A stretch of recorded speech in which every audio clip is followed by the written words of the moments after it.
2024 Porsche 911S/T may cause buyer's remorse in 911 GT3 and GT3 Touring owners. Porsche's GT division has created an even more perfect 911 spec. Don't drive the Porsche 911S/T. That public service announcement is for the owners of the 911 GT3 and GT3 Touring, two sports cars closely related to the new S/T. Owners of those cars should be delighted with the steering, brakes, handling, and performance of their cars and will remain so provided they don't get a chance in one of the 1963 examples of the 911S/T that Porsche will produce. The 911S/T is the latest creation from the Porsche GT department, the engineering team whose resume includes heavy hitters such as the GT3, GT3Rs, Boxster Spider Rs, and Cayman GT4Rs. In all but name, the S/T is the long-awaited follow-up to the lightweight, manual-only 911R that put a chef's kiss on the last, 991.2, 911 generation. Presumably to keep the last R a distinct once-in-a-generation thing, Porsche didn't christen the new car the R. Instead, it wears the S/T badge, a link to a limited production race car version of the 911S from the late 1960s/early 1970s.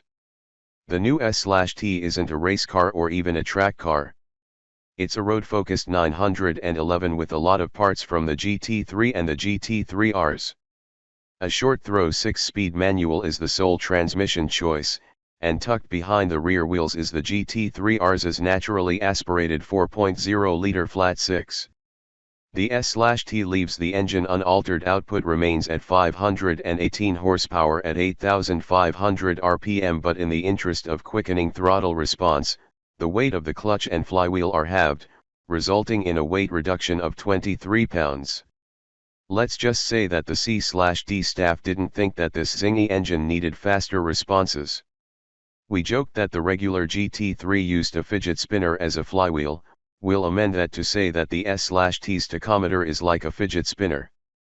Taking the mass out of the flywheel does result in a rattling sound from the clutch and engine from idle to about 2,900 RPM.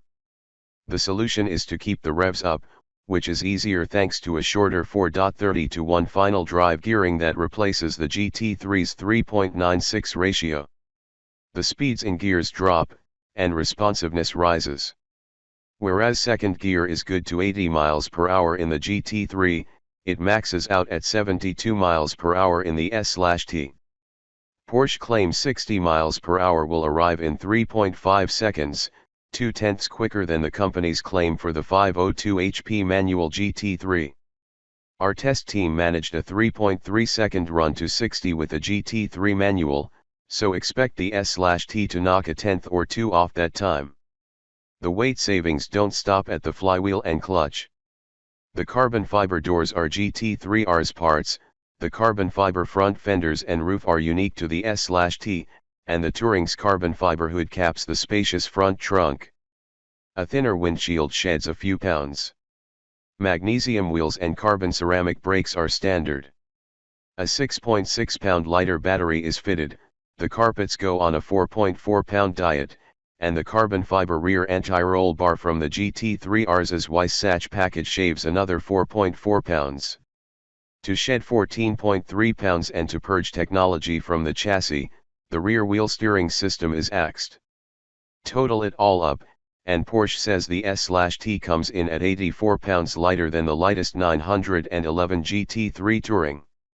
We won't be able to weigh an S/T until we have one in the States, but based on our test numbers for a manual GT3, we'll play Carnival Barker and guess it weighs around 3,100 pounds.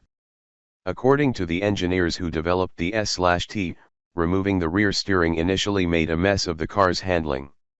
To set it right, a slower rack with a 15.0:1 ratio replaces the GT3's 14.2:1 unit, the electric assist was extensively retuned, and the mechanical limited slip differential locks more casually. The result is a pure, uncut steering feel. Bend the S/T hard into a corner, and the tugs and vibrations tell a story of the changing grip of the road surface and the stress placed upon the standard Michelin Pilot Cup 2 tires. The limits are high, but the S/T normalizes 1G cornering by coordinating chassis and steering actions in a secure and easy way. Porsche confidently let us have a go in a GT3 Touring after driving the S/T, and it couldn't quite match the fluidity and sensations coming through the S/T's wheel. Driving a Touring makes the S/T's chassis differences apparent. On choppy asphalt, the Touring tosses and skips over sharp impacts whereas the S/T smothers them. Springs and dampers are identical between the two cars, the difference is in the damper tuning. The S/T's are slightly more compliant and dull sharp impacts. There's no getting around the stiff spring rates, so this isn't a cushy ride, but it's a little more friendly than the Tourings. Driving both cars reveals the little things about the GT3 and GT3 Touring that bothered the GT development engineers. While nearly all the changes seek to distill the GT3's already pure driving experience, one alteration points to the obsessive nature of the crew that made this car. The team didn't like the way the retractable spoiler on the current 911 rises awkwardly into the wind, leaving the rear end looking like a transformer mid-transformation. So, the S/T gets a subtle gurney flap on the edge of its retractable spoiler, which allows the spoiler to rise at 74 miles per hour rather than 56 miles per hour and at a less jaunty angle. Upgrading to the S/T over a GT3 Touring requires a lot more cash, and that's if you can secure an order for one. The S/T starts at $291,650, over $100,000 more than the Touring. Rare Porsches are always expensive, but the upcharge brings a lot of small, well-placed tweaks that improve the driving experience. But, if you never drive it, you'll never know what you're missing out on.